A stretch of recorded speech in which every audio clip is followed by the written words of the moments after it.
I have a prime example of Trump Derangement Syndrome, TDS. Our case study is Chris Tober. Let me introduce you to him. This random person commented on one of my posts, and he had some things to say. As somebody who went to school for psychology, case studies are always really important. So I always appreciate when the case studies find me instead of me finding them. So thanks, Chris Tober.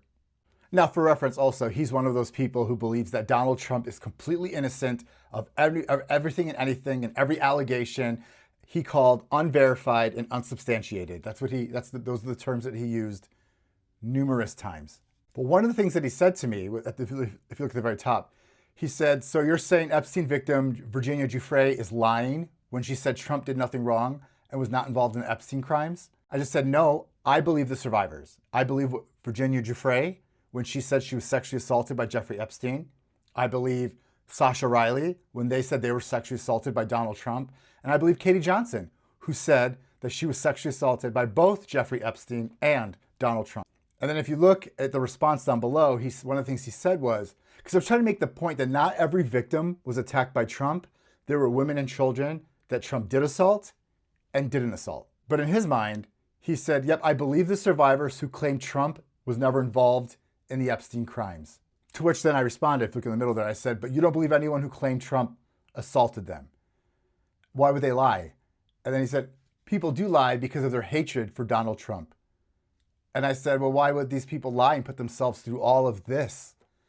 And then he said, if they hate Trump, they would.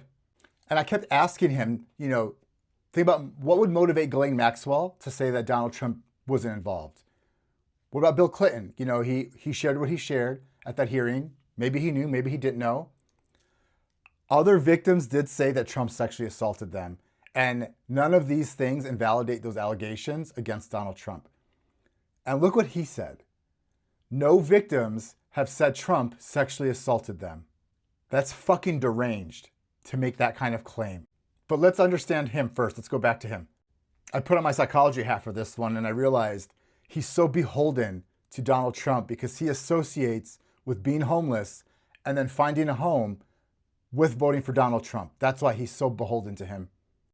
And this is why he's avoiding the truth and playing mental gymnastics to defend Donald Trump, because he's so beholden to him, because I think he believes that Donald Trump is the reason he's not homeless anymore. These are the same people that tell us we have TDS when that's literally them all the time.